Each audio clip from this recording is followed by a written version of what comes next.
Yo, what's up with it, y'all? It's JD, and I'm back with another quick video. In today's video, I want to talk about, the red pill section of YouTube and how that section of YouTube can be extremely negative for young men, and it can how it can send them down a negative rabbit hole that might take them years to come out of, or maybe they might never come out of it.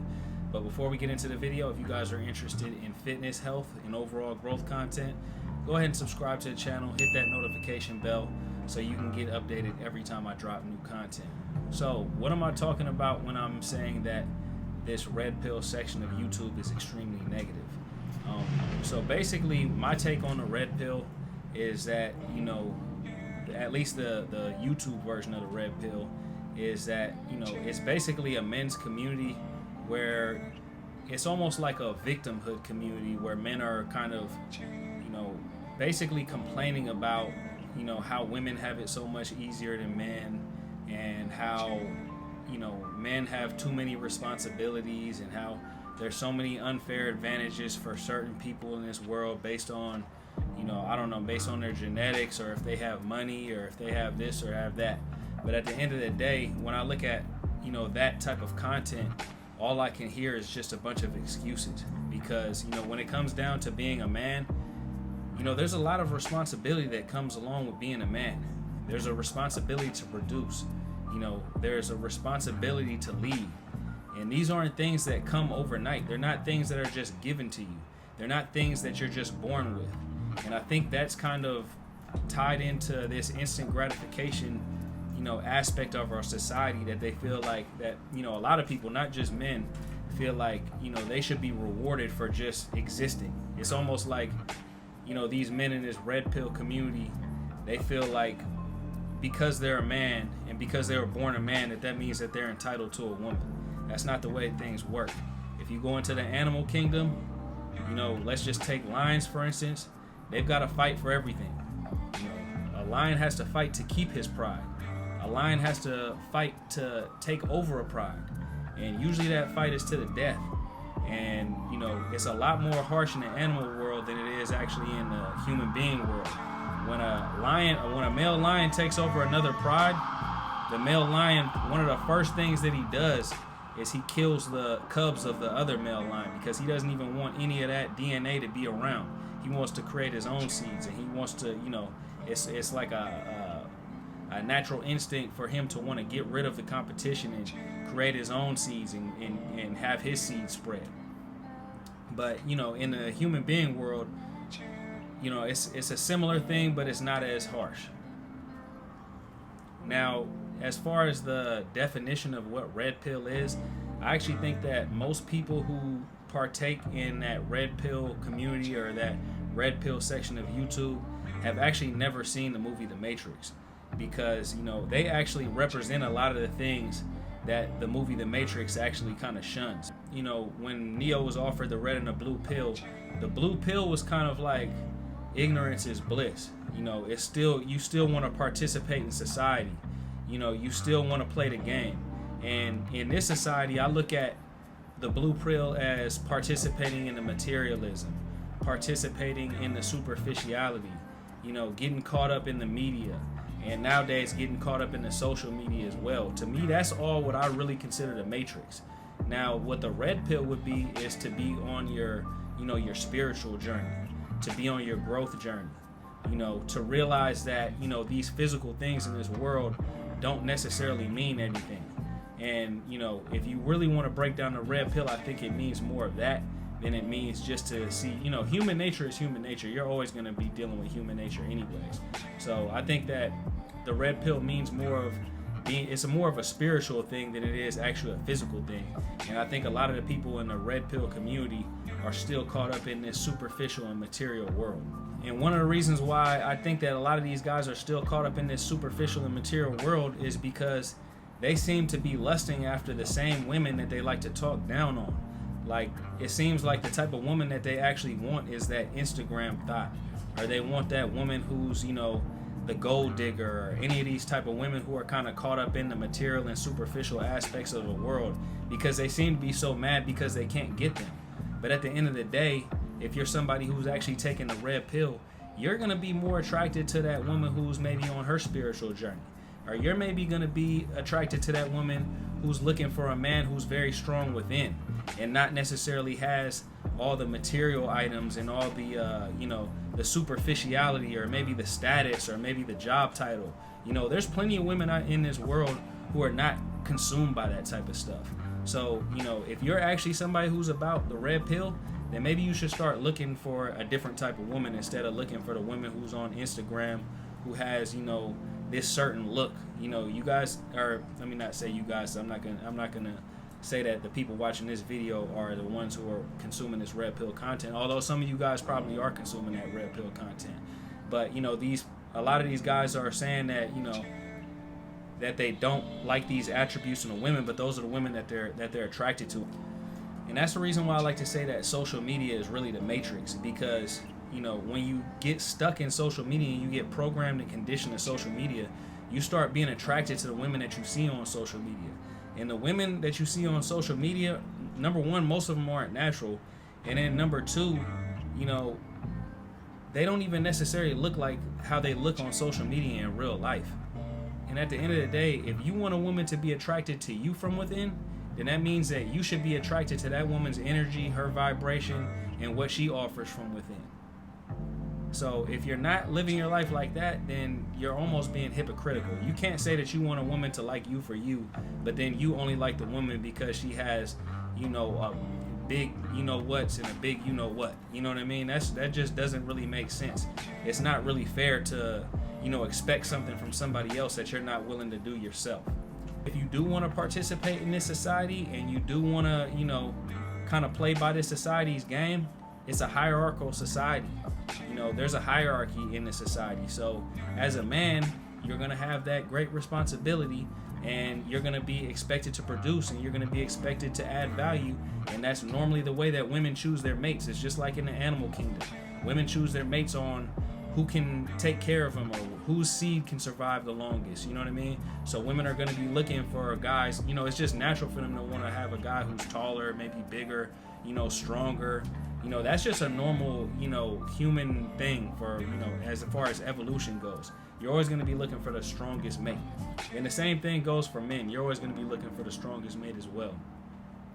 I think that we're actually subconsciously attracted to healthy people. So you're going to subconsciously be attracted to people who look like they're the healthiest.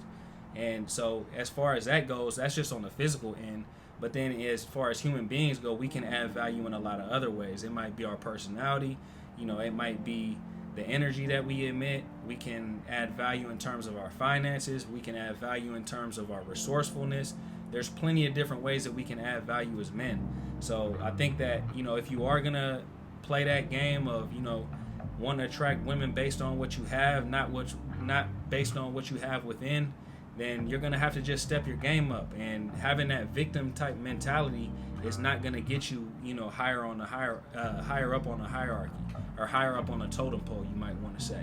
One more thing I'd like to mention about this whole red pill, blue pill community is the whole notion of them speaking about alpha males all the time and calling themselves alpha males. I'm of the mindset that a real alpha male doesn't necessarily need to speak about themselves being an alpha male.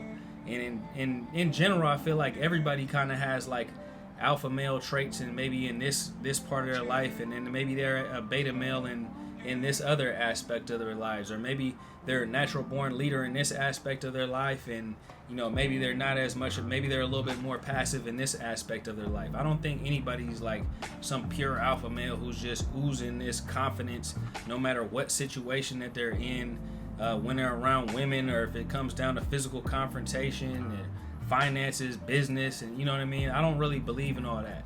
And me and my homeboy was talking about this the other day, and it's like, me and him, maybe when we were younger, we used to like bring up that phrase every once in a while, but it was mostly when it was talking about sports. Like, say for instance, we might have been talking about LeBron James and Dwayne Wade, and like, oh, who's the alpha male on that team? It was more like, who's the leader of that team? Or, who's the biggest alpha male in the NBA back when Kobe was playing? And it's like, Kobe had the most dog in him.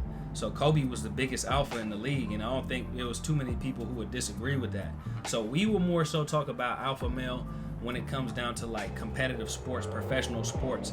because that environment is just filled with apex predators. You know what I mean? That environment is filled with people who's the creme de la creme of their field, of their sport. And their sport is so physical that you almost can't help but to like draw the correlations between somebody being the alpha on a team, or somebody being a leader, or somebody having a bunch of dog in them. And probably the last point that I want to make in terms of the negativity of the red pill is that it gives a lot of young men kind of a negative connotation when it comes to women, and that's a terrible mindset to have, because the right woman can elevate you.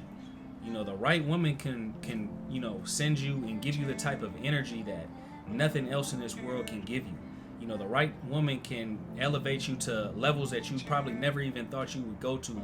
And I think that's on like a spiritual level. I think that's on a mental level. I think it's on a confidence level. I think it's on a level where, the right woman can make you feel at ease. And, it just depends on the type of energy that you're putting out there. I'm a firm believer in the energy that we emit is the energy that we get back. So if we're putting out a bunch of negative energy, then more than likely we're going to attract some negative women in our lives.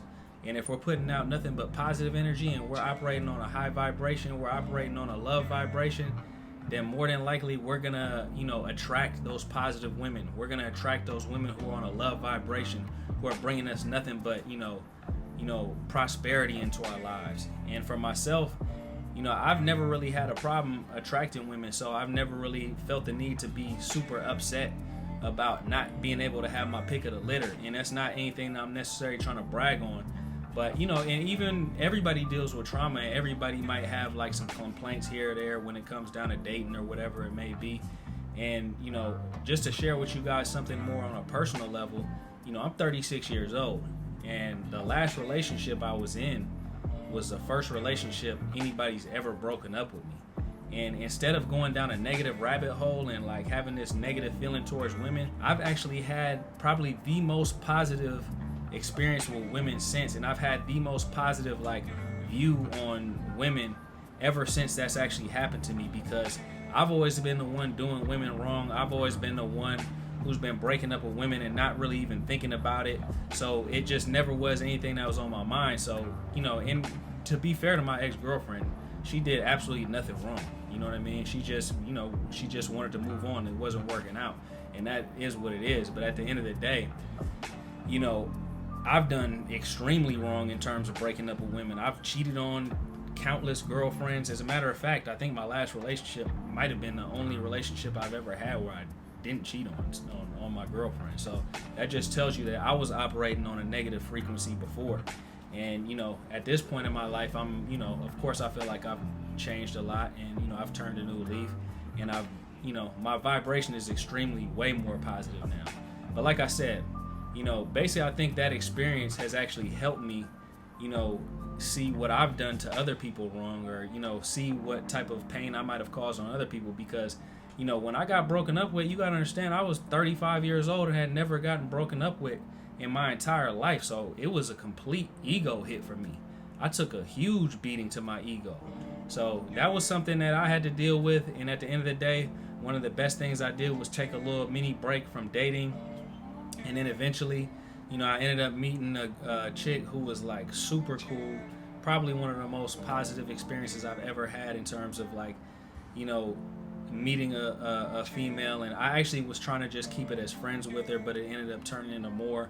But, at the same time, it was like I was putting the right energy out there, and then I attracted somebody who was just completely on the right frequency. You know what I mean? So I'm a firm believer. Put that energy out there. The type of person that you are is the type of people that you're going to attract. And that whole red pill negative view of women and, doomsday mindset and victimhood mindset, you guys got to let that go. You know what I mean? If you really want to prosper in life, you need to let that go. You need to let that anger go. You need to let those traumas go. You need to let that sadness go, and you need to elevate. You know what I mean? Because some of us are dealing with a lot of different emotions. It might be trauma. It might be, anger that we have built up, or it might be sadness. But you need to let all that go and let yourself elevate and get on the right frequency. But anyways, guys, that's pretty much all I have for this video. I'll holler at you guys later. I hope everybody's having a great day. Go ahead and leave a comment in the comment section if you guys disagree or if you guys agree. If you guys like this video, give me a thumbs up. Let me know what you guys. Let me know any topics that you guys might want me to cover on this channel. I'll holler at you guys later. Hope everybody's having a great day. Peace.